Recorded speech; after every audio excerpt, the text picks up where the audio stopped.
Good evening, ladies and gentlemen. I'm Richard Morco, and this is a special edition of the Long Hill Report. We are going to have a debate. As to the superintending of the debate, I will hand over now to Greg Downie, who has been with us before. So this is going to be the first debate that I'm putting together for the Truth USA. With me is Mr. Belba, and he goes to my parish, St. Michael's Romanian Orthodox Church. And we met. When's the first time would you say that we met?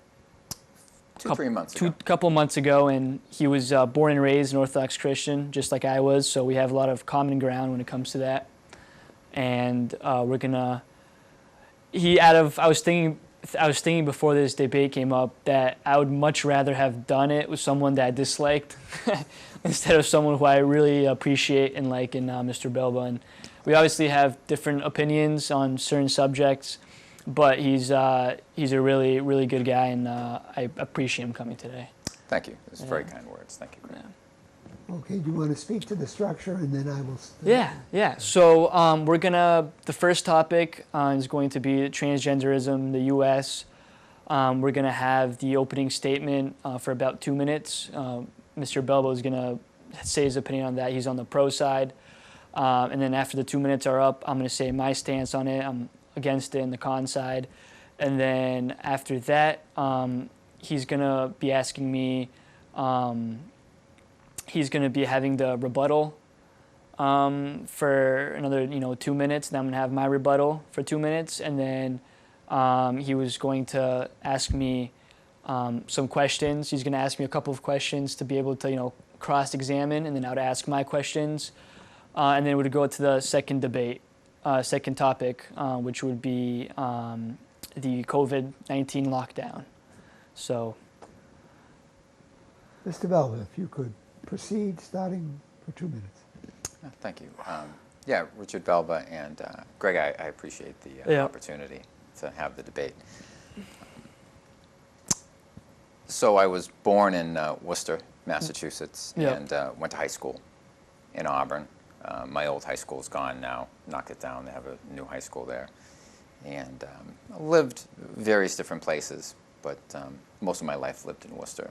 And our church, St. Michael's, I used to go there when I was a little kid. That was the sister church to our church, St. Nicholas. St. Nicholas, which is in Shrewsbury now, but was in Worcester. Yeah. And St. Michael's has the banquet hall. Yeah.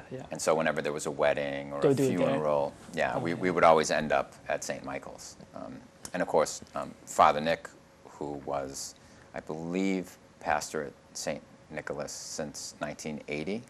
Yep. So I think about when I was 12 years old. Who's I also believe my father's cousin, because a lot of the Romanians are related through marriage. Yeah.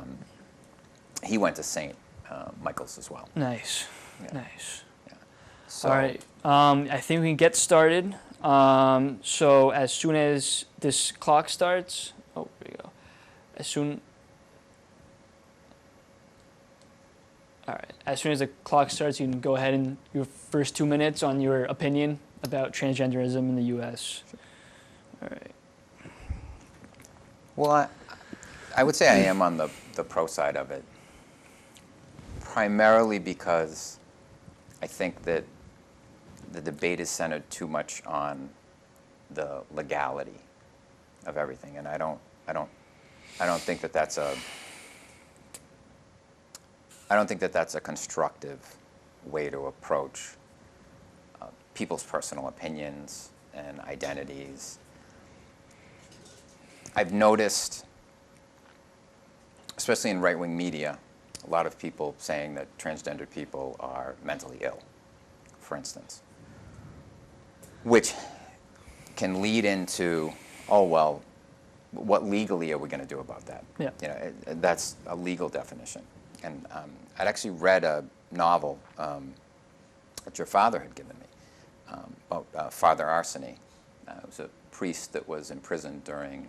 the communists, Yeah. And, of course, the communists at that time, after, the revolution, the Bolsheviks and all that, they'd classified religion as a mental illness. right? The idea that you believed that you were on a first-name basis with the creator of the universe. And because now the state had decided that you had a mental illness, you could be interned, you could be sort of forcibly reprogrammed, and so on and so forth. And you open the door to doing something like that when you start talking about another person's opinion of themselves and saying that they're mentally ill. People's criticism of transgenderism and transgendered people, that's a protected right as a U.S. citizen. You have a right to be critical of other people, and Yeah, you have a right to of voice course. your opinion. But I think I think that a lot of people on the right have taken the wrong approach by trying to get legal about it. Yep. Because 10 years from now, what if someone says the same thing about you because of your beliefs? Exactly. So that's my opinion there. So we've gone, you have 2 minutes here. Yeah. Greg, you want to go for 2 minutes? All right. All right. So my opinion on them is that they're human, and God loves them, and we as Christians have a duty to love them as we love ourselves. Do unto others as you would like them to do unto you. And so that comes with an idea that they're human, and we shouldn't make fun of them. We shouldn't be able to have an aggression towards them or some ill-mannered things that we might do to them. But that comes with thinking that they might be doing something that's not right, something that might be religiously, as a Christian, something that is a sin. They're doing something that is actually hurtful to them.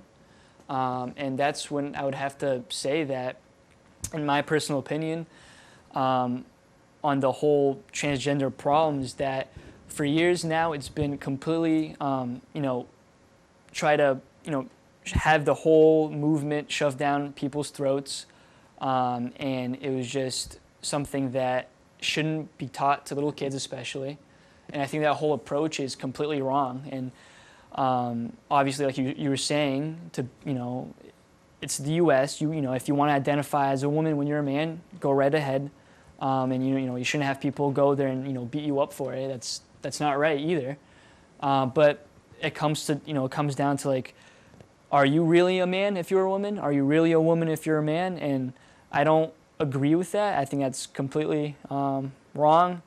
And we as Christians especially should say that is not true, and that is not right. That's pretty much my opinion on that. So we're moving back to Mr. Belba, and he will rebut you Yep. for, what did we say, another couple of minutes? Yep. So you'll rebut what he said for another couple of minutes. All right. And then he will rebut what you said. Yeah. Okay. All right. And frankly, I agree with much of what you say. One thing, though, I would take issue with, and that's we as Christians. Yeah. Right? So we're Orthodox, which is a minority religion in the U.S. Yep. We consider ourselves Christian, but say you were to ask one of the Protestant denominations or Catholics, were we Christian? I'm sure you could find someone within those groups that would say, well, no, I'm more Christian than they are, for whatever reason.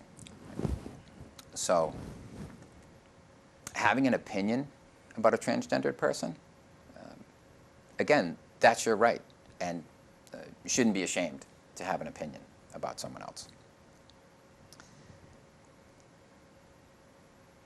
But when you say things like it's wrong or they're hurting themselves, if that comes from a legitimate, empathetic place inside you, then that's a good thing. But I've noticed with a lot of right-wing media, I don't hear people, and this is not you, but I don't hear a lot of people talking about transgendered people as if they were created in the image of God, as if they're our neighbors, as if we should love them. There seems to be a level of animosity and hatred towards them that seems a little out of place with Christianity. And so I would caution anyway Yeah. with that. You know, again, we circle back around to when you start telling someone else what's right or wrong for them, would you want someone to tell you as a Christian, oh, you're doing Christianity wrong, and I just want to help you, so I'm going to pass a law to tell you how to be a Christian? All right. Yeah. All right. So for the first part that you mentioned was the Christian analogy, that as Orthodox Christians we're a minority, and there's certain other Christian branches, Protestantism, Catholicism, that might think that we're not the true Christian religion. And like what you said is an opinion. But when it comes to finding out the truth, there's certain things that you can, I would guess, use as evidence to what is the truth. So obviously there's many religions that all say that, you know, Buddhists believe that they're saved by becoming Buddhists. Catholics believe, obviously, in Christian ideologies, and they believe that, you know, through different sacraments of their church, they will be saved.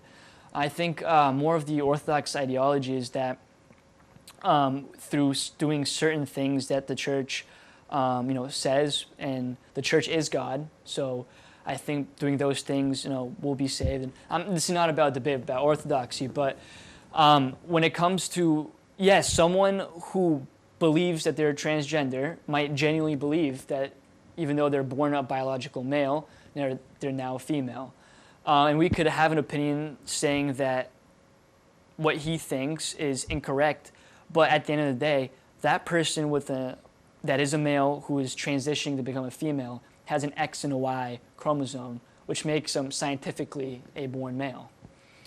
So I think that's, yes, it could be all up to, I guess, opinion, but at the end of the day, there's actual evidence and scientific backing to make them the real gender that they're born with. So I think that's, something that shouldn't be, frowned upon.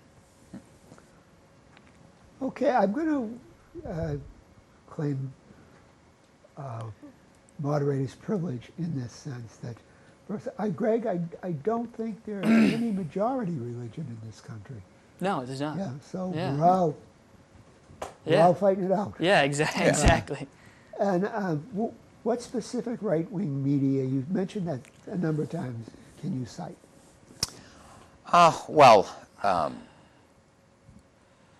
Years ago, right-wing media was primarily, especially when I was younger, Rush Limbaugh, radio. Yeah, I mean, in this instance, what are you citing?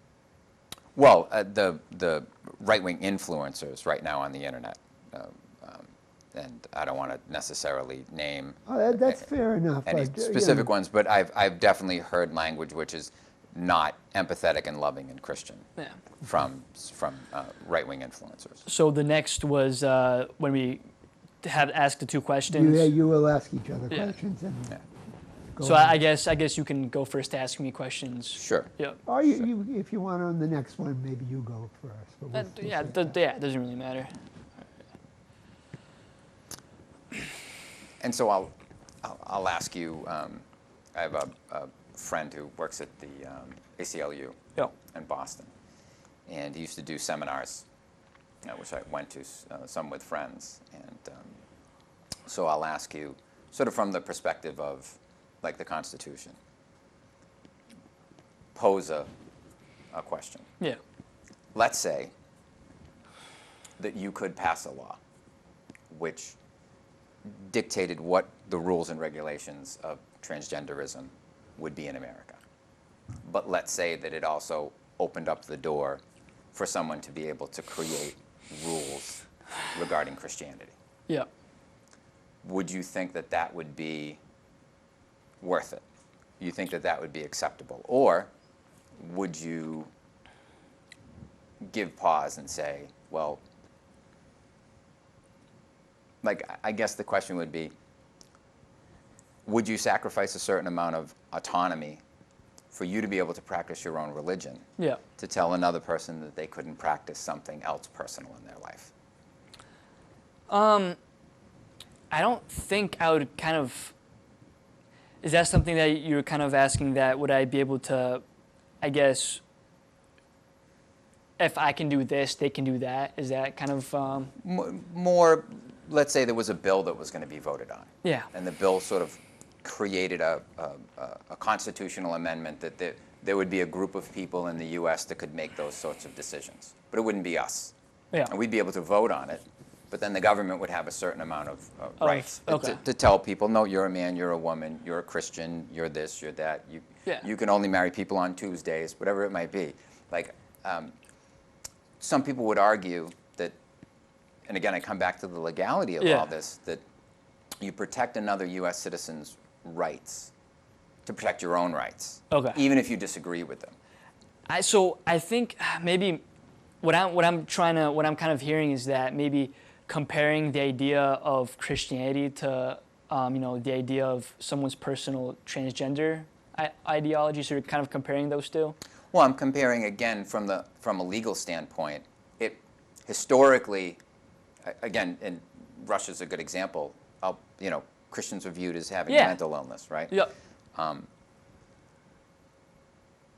As I've stated, a person's opinion about themselves is their own opinion. Their own opinion. Yeah, and if you have an opinion of them, even if it's negative, that's my own your own opinion. opinion. Yeah, exactly. But I see a lot of movement in the country towards, let's deal with this legally. Like, you can't go into a female bathroom. I get what you're saying now. So I think that there's certain legality that should be applied because obviously, for instance, I will say in the case of sports, men physically are more superior than women. Like, they're, usually their bone structures are denser, they're, bigger, usually on average stronger and taller, and, mostly physically superior than women. And there's a lot of men who are biological men who transitioned to women who have played in women's sports and have completely dominated, and I don't think that's personally fair to women who train their whole entire lives to be able to get to that moment, and then they're the best, women swimmer, let's say, but now they're faced with an opponent who's a biological male who might be the 20th best swimmer in the male division, but now he is on top and by a long shot. So I think there's certain legality that should be taking place in terms of keeping sports. I would guess more. Having the women's sports and having the male sports, not having biological women playing in male sports, not having biological men playing women's sports. So that's not more legalistic. That's more, I'd guess, in the entertainment and the sports aspect of it. Legally speaking, for the bathrooms, that's that's a major red flag because you're gonna have in a women's bathroom have someone who is born a male, who might still have a male organ, be going in a women's bathroom, and that's that there's a lot of women who are not okay with that. Don't feel safe, and you could say that some people could say, oh well, no, they identify as a woman, they can go in the in the women's bathroom, but scientifically they're a man, they still have a male appendage, they might still even look like a man, and they're going to a women's bathroom when there's might be younger women, might be all kinds of women. It doesn't matter the age, but it's still something that might lead to certain things and might make women feel unsafe, same as the other way around. And I think legally there should be a certain level of regulating that, not to the extent where like you're saying to a complete and extreme extent, but there should be a certain level of making sure that bathrooms and sports and other things like that should be regulated. How's our time doing? It's good. And then I guess I'll ask a question now. Sure. There we go. All right. So, kind of, I would say on the ideological part, I guess I see where you're coming from, but in terms of so let's say a man was born male, an X and Y chromosome, has male appearance. Now, let's say they're about 18, 20 years old, puberty's over, they start transitioning to become a woman. They start taking estrogen, other hormone blockers. They start to have different surgeries on their body to be able to look more like a woman. Now, do you believe that once that surgery is complete, once I guess they feel that they're now a woman because of the the surgeries and all the medication, do you believe that now they are a woman? Like, do you believe that they can now say that they are a woman and such? Well, technically, two questions, right? Do I believe they're a woman, and sort of do I believe that they believe that they're a woman, right? Good questions, right? And to give you the answer, I'll go back a little bit to what you were talking about with sports. Yeah. I've always joked when people are disgruntled about sports and transgenderism. I said, well, let's use the rules that we had in the 80s for transgendered people in sports. Or maybe we'll use the rules from the 50s. Or maybe we'll use the rules from the 1850s. Or maybe we'll use the rules for the 1750s. Well, we didn't have any. So we're living in a time where we're sort of creating those rules right now. Yeah. And I think it's a little unrealistic to expect us to get everything right in just a few years or even a decade, right? Yeah, that's fair. It's a group of people, a group of U.S. citizens that want to play sports. They have traditionally been marginalized and not allowed to play sports. Now they want to play sports. But we don't have any rules in place. We're just kind of creating rules as we go. And I think that's caused problems, clearly. And that's also caused problems for transgendered athletes, too, right? So people need to get together and compromise and figure out, well, what are these rules going to be? We've created rules before for sports. We can create rules again for sports. Okay. And in that vein of thought, when you ask me, do I believe that that person's a woman, I don't really think it matters whether I believe that person's a woman. Because as long as there's nothing legal happening, as long as nobody's legally enforcing anything on that person, what does my opinion matter in the first place? Do I think that they believe they're a woman? Yeah. I believe the whole definition of transgenderism is a person believes that they're a woman or a man, or believes that they don't have a gender, because there are some people non-binary and how they want to identify. And I think a lot of that comes from when I was a kid. When I was in high school in the 80s, if you asked your teacher, if someone was gay, you get a very generic answer. Oh, a man that sleeps with a man is a gay man. Yeah. But even when I was a teenager, I would think to myself, all right, so two men that look like lumberjacks that fall in love and want to get married, they're the same as someone who is transgendered and wants to transition into being a woman. And it always seemed like those are two very different kinds of people. No, they are, yeah. Yeah. Yeah. And so it used to be there's just straight people and gay people. And I think transgenderism it's positive in the sense that people are having conversations about how people identify. I don't necessarily think that that's a bad thing, because again, it's a conversation. Yeah. And it's a conversation about how individual people feel. As Christians, we have our own views on that. But I've always joked, if you're Christian and you don't believe that someone should have an abortion, then don't have an abortion. If you're Christian and you believe that men shouldn't get married to other men and you're a man, don't marry a man. Yeah.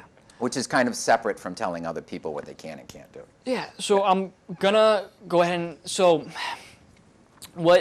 just going back on the lumberjack thing. So one of those things obviously is homosexuality and transgenderism. So yeah. Obviously the definition of a homosexual is someone who is attracted to, their own gender, and then right. Transgender is someone who believes that they are a different gender. So obviously those things are, completely different. At least to the individual person, yeah. Well, just yeah. in general, that's completely different. Yeah.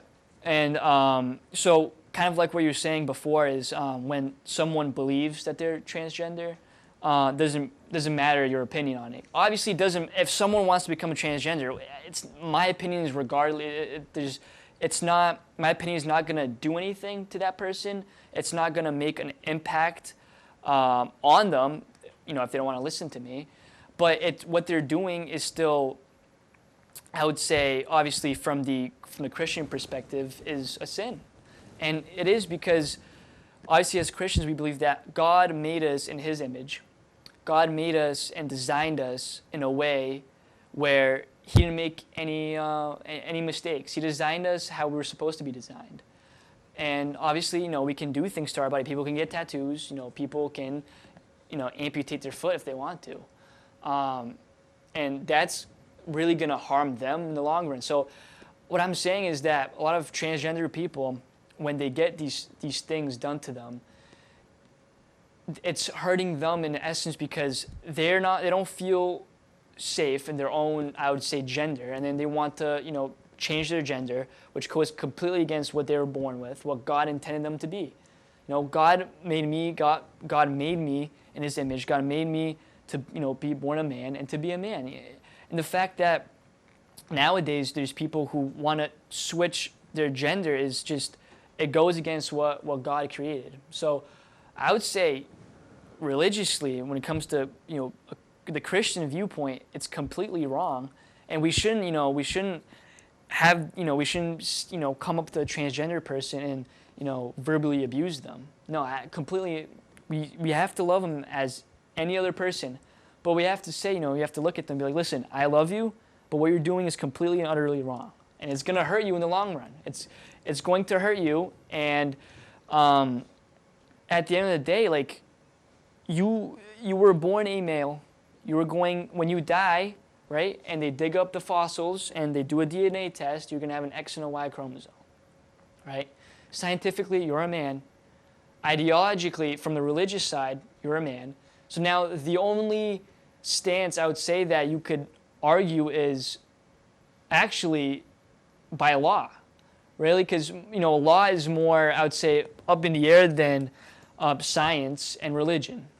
So now, where you came from is the legal point of it. So you could legally argue that someone, there's nothing wrong with it. Legally, yeah. But then scientifically, it's completely wrong.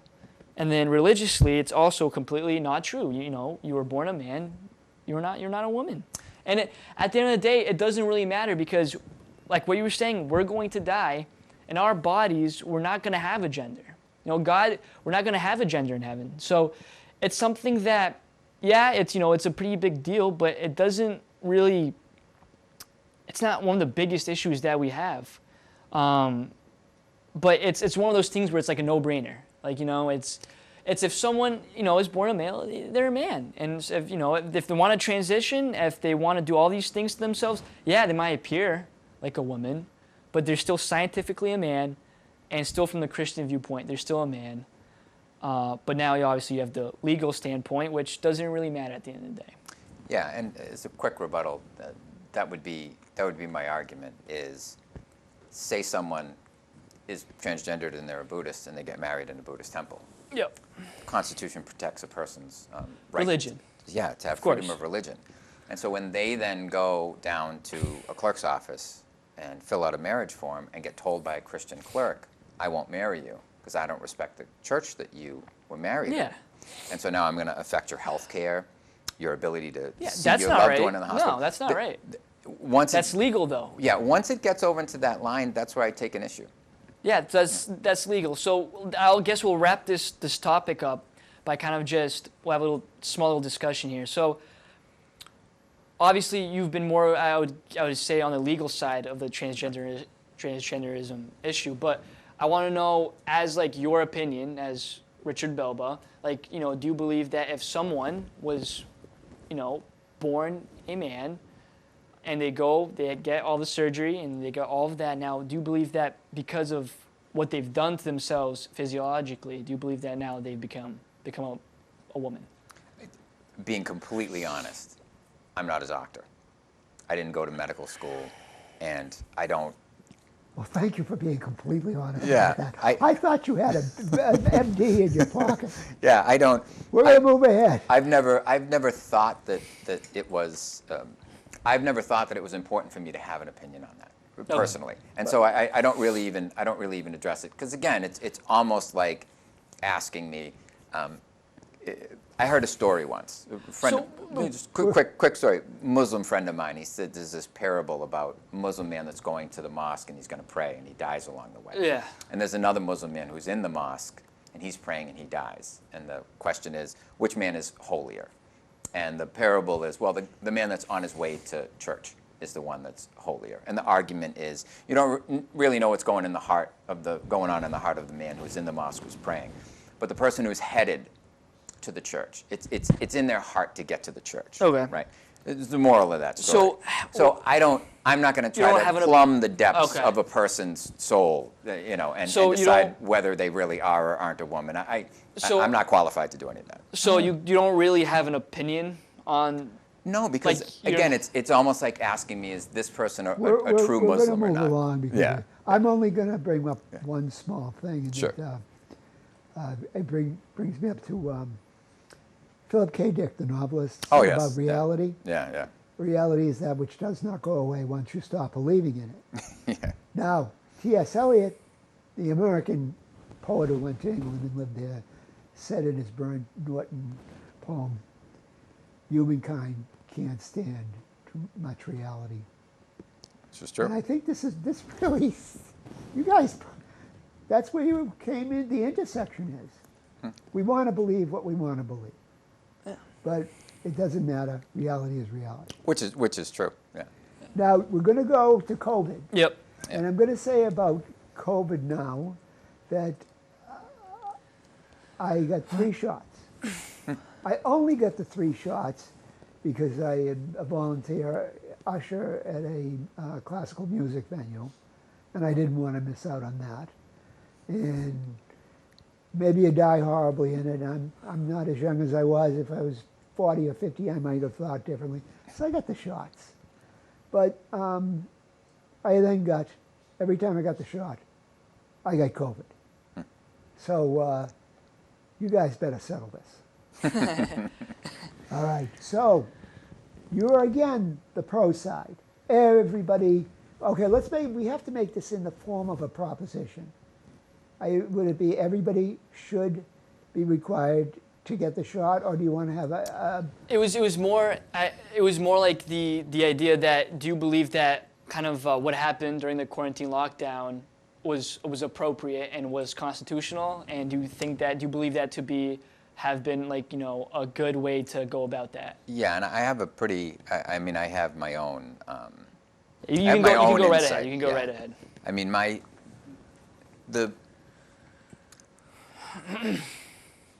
So little backstory. I'm a huge science fiction fan. Tons of science fiction novels and films my whole life. Love them. And the apocalypse and dystopian societies and futures, it's big in science fiction. Silent Running, Planet of the Apes, Soylent Green, Rollerball. There's all these great movies that I saw when I was a kid and novels that I read. And certainly pandemics. Yeah. Right.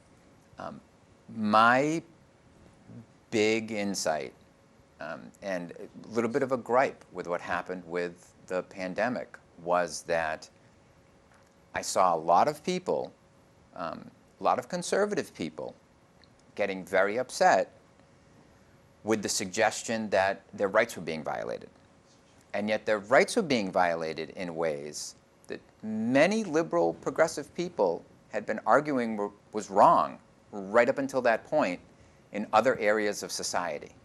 Workers' rights, unions, your right to decide what you put in your own body or do with your own body, and so on and so forth. And that ties over into the war on drugs. What chemicals can you or can you not put in your body, so on and so forth. What sort of rights do you have? And my entire life, I listened to a lot of people that more conservative than me. I would say things like, someone's in prison for 40 years for marijuana. It's a plant that grows in the ground. How is that right? And be told, well, they broke the law. It's the law. You have to obey the law. You break the law, you're a criminal. That's all there is to it. I listened to that my whole life until COVID came along. And then all of a sudden, some laws start getting passed that conservative people didn't like. And all of a sudden, they started talking about their rights. They started talking about their bodily anomaly, being able to decide what goes in their bodies. They started talking about, infringement of their freedoms. And it would have been a little bit better if they had said, wow, liberals were right about a lot of this. But they sort of acted like no one had ever made any arguments before that any of these things were wrong and that they had not supported the infringement of other people's rights, leading right up until COVID. Yeah.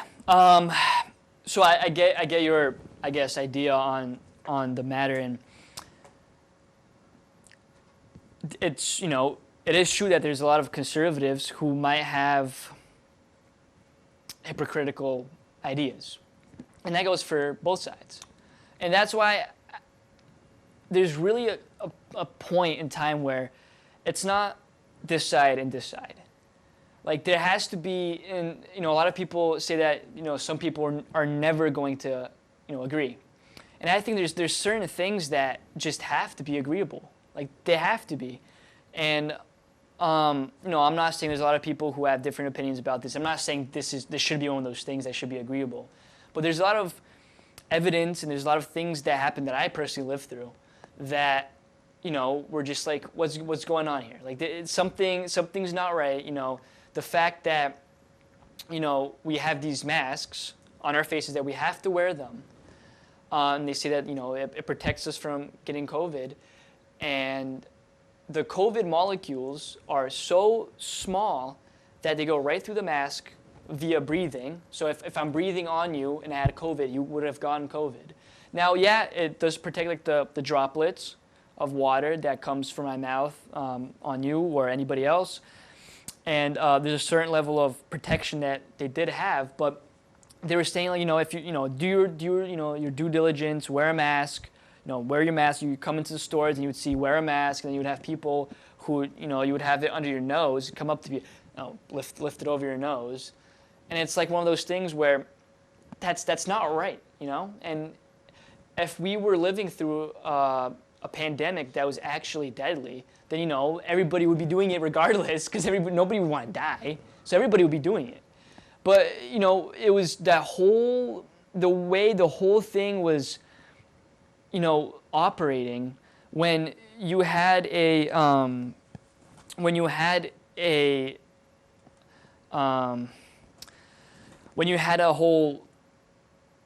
the actual COVID-19 flu had a kill rate of like 99%, not killing. It was like 1% of just overall people. It was like, old people and young people. And it didn't harm, not like, I had COVID-19, and it was just like the flu. I've had flus worse than COVID-19. And a lot of young people just were not affected by COVID-19. Yeah. It really affected the old people who were elderly, and a lot of elderly people were fine. They were fine. It was a lot of people who had obviously certain conditions, and if you look at the numbers, it had the same rate as the flu, and everything was blown so out of proportion that it was completely not right, and I don't think anything about it was constitutional, and that's all I have to say. Rebuttal? Yeah. I won't go point for point about how deadly it was or wasn't. Yeah. I'll just give my own personal opinion. I've never been as sick in my life as when I got COVID. I was sick for 2 weeks, and then for the third week I had supraventricular tachycardia, which I've never had from something like the flu. And I had a completely different sort of feeling from the flu. And then that fourth week I was wiped out, and I don't think I was recovered for probably 90 days after that. And I do know people that passed away, and people that were crippled, and so I do think COVID was deadly. But the flu is deadly too. I more look at it from the perspective of, again, the science fiction novels and books that I've read. No one really anticipated the politics of it. I never read that, and that's what ended up happening. And I'm a firm believer that if Donald Trump, who was president of the United States of America during the beginning of the pandemic, which I also think is a little hypocritical, because people almost act like Obama or Biden or somebody was there running the country when all that started. That was Donald Trump, who repeatedly lied and said things like it's just going to go away and so on and so forth. I believe that if he had gone on television and said, if you love this country, if you're a good American, you're a decent Christian, you wear a mask so that you don't kill everybody else. And if Democrats said, nope, it's my constitutionally protected right not to wear a mask, I personally believe you would have saw a great deal of conservatives wearing masks. I think what happened during the coronavirus pandemic transcended all the science, and it became way too political. And it started becoming, well, I'm not on that side, and that side wants to wear a mask, so I'm not going to. I honestly believe that if it had been the other way around, I think a lot more people would have worn masks who were conservative, simply because the other side wasn't doing it. And that, at least in my opinion, is not good public health. But he didn't do that. Well, no, but I don't, what happened? So yes, Yeah. it's just Yeah. bringing out a speculative belief. Yes, yeah, completely speculative. But yeah, Yeah. I believe what happened, the political fighting that occurred, I don't believe that was good for the country. I don't believe that was good for conservatives or liberal people. No, absolutely not. And I don't think that the dysfunction that we showed during that pandemic was helpful in any way. And I also think that we didn't learn a lot of lessons either. I think were another pandemic were to hit today, like a real one, like the bubonic plague, where like 1 out of every 4 people dropped dead, we would be less prepared for it now because of the coronavirus pandemic. Yeah, so, I mean, I don't really disagree with a lot of the things you said, but at the end of the day, it doesn't really matter what the majority, believes. Like, at the end of the day, what did happen in the past, what did happen during the quarantine, there we saw a lot of businesses that were shut down, a lot of... Unnecessarily shut down. Exactly. So there was a lot of different things that there was no reason for. It hurt a lot of people individually, it hurt a lot of families, it hurt a lot of businesses. The economy was down. Everything was going through, unforgettable moments because of a virus that was equal or a little bit more than the flu.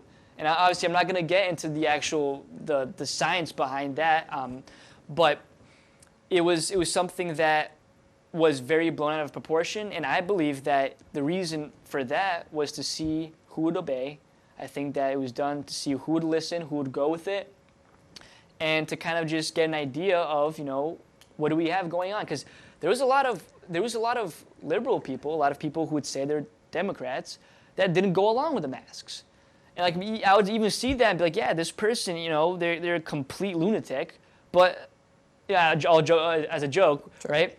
But they're not wearing the mask. So it's like, you're getting people who might have a set opinion, might differentiate because of something that happened, which was the COVID-19 pandemic. And I really think that it was made possible due to a virus getting spread that wasn't, the biggest virus. I believe that obviously there were certain nations like China that had something to do with it. But I think it was mostly like a test to see who would go along with it and who wouldn't. And there's a lot of conservatives that did go along with it. There's a lot of conservatives that wore their masks, they got their shot, they followed everything, all of the proper requirements, and there's a lot of them that didn't.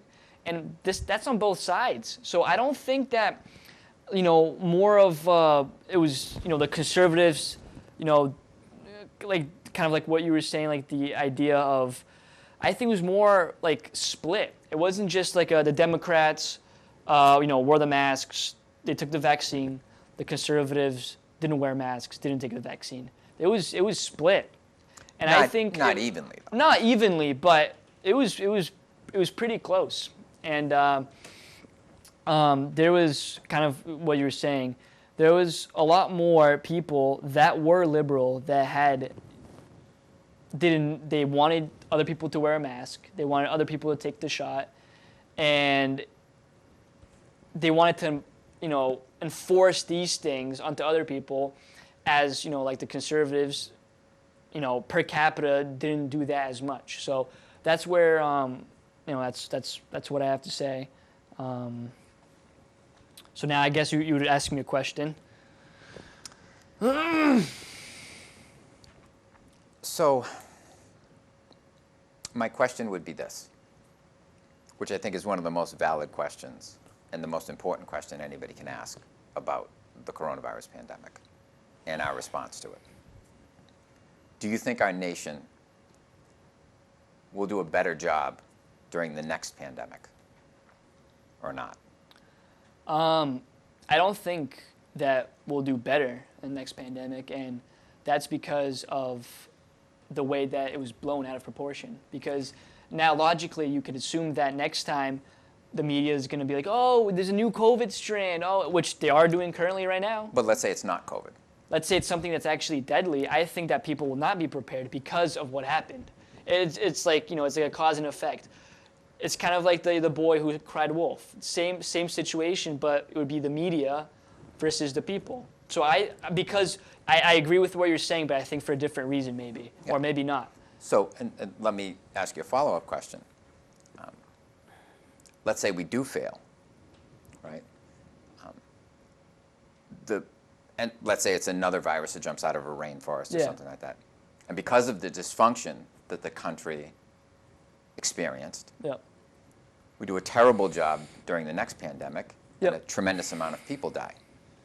Well, we're all going to die together, right? Yeah, doesn't matter about if we're on the left or the right. Doesn't really matter at the end of the day. So, again, this is my particular take on the coronavirus pandemic. A lot of the lessons that should have been learned during that pandemic about my rights are being violated. It's like, well, but you've been violating people's rights, but my whole point is that at some point, people have to come together and compromise on certain fundamental questions. And public safety issues, especially public safety issues of that magnitude, people have to not be political about it. They have to sit down and they have to figure things out. And again, Donald Trump was president during that time. And he made the decision to allow states to have way more rights than a lot of people believe they should have had. A lot of people believe that if the federal government had said, no, this is what's going to happen throughout the country, things might have gone differently. It's also speculation. Yeah, but a lot of people look at the pandemic from very different lenses. But inevitably, we have to deal with the next one.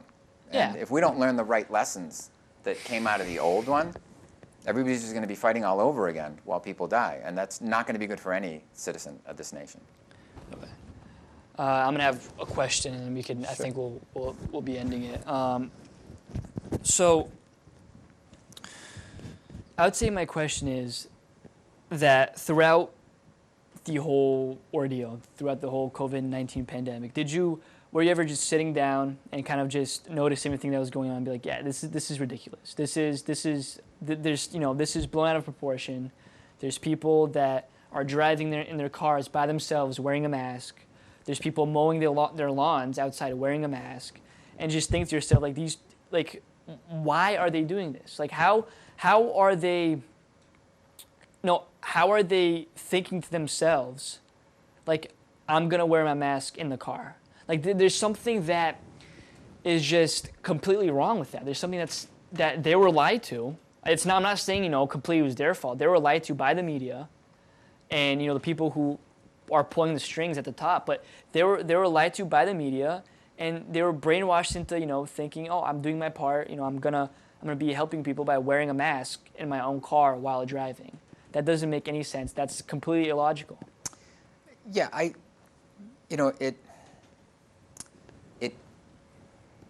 It makes me think of 9/11. So I remember 9/11. I remember, watching it on television, watching it unfold. And since then, there's been the tremendous amount of conspiracy theories about 9/11. But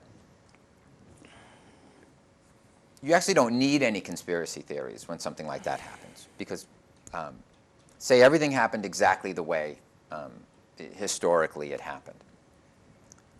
It still ends up being an experiment. The powers that be still get to sit back and say, okay, well, this has happened. Yeah. And so, well, we want to invade the Middle East, so this is a great opportunity. They can plot their next move. To Exactly. invade the Middle East. They don't necessarily have to set the stage for that.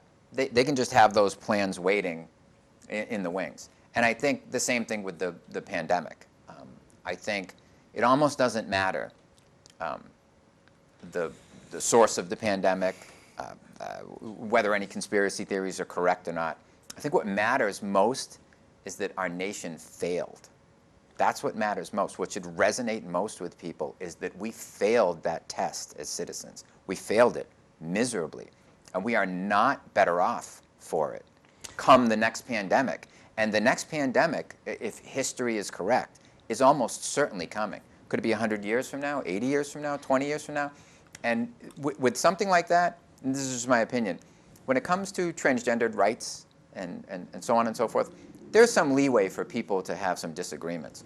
When it comes to public safety issues as significant as a pandemic that can wipe out your nation, the U.S. military, the citizens of this nation, the government, everybody has to be able to come together and work together, regardless of their political affiliations. That happened during September 11th. I watched that happen.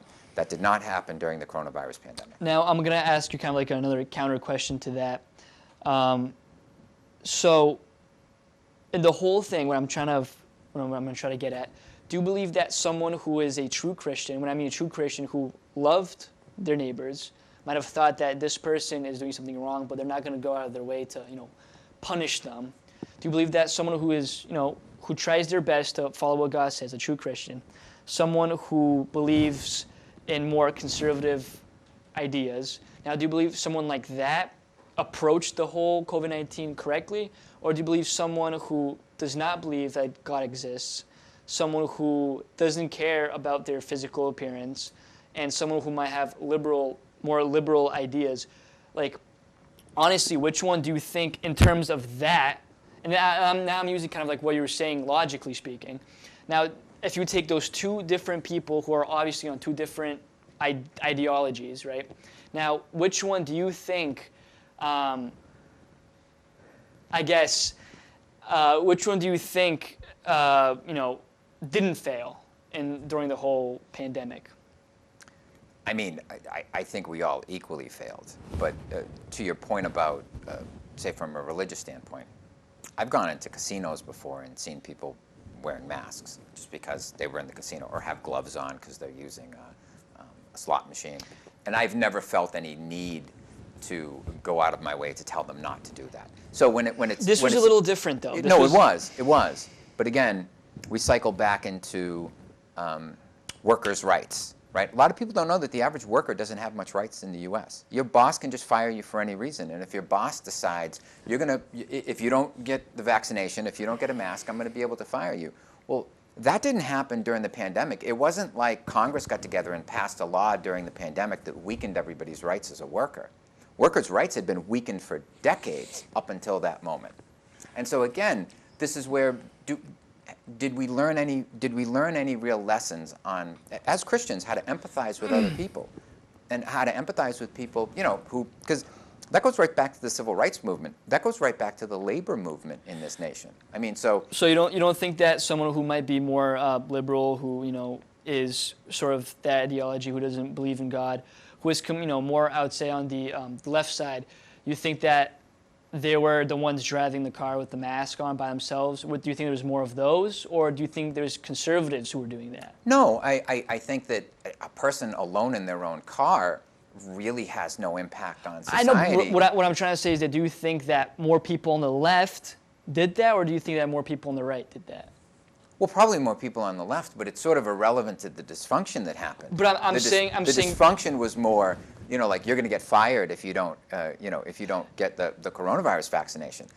But that ties directly into workers' rights. That also ties directly into unions, and that also ties directly into the labor movement in this country. So there's a huge history that led up to, at least as I saw it, a huge history that led up to sort of the breakdown of what happened. And again, I cycle back to, it's not like Democrats were in control of the government during the coronavirus pandemic.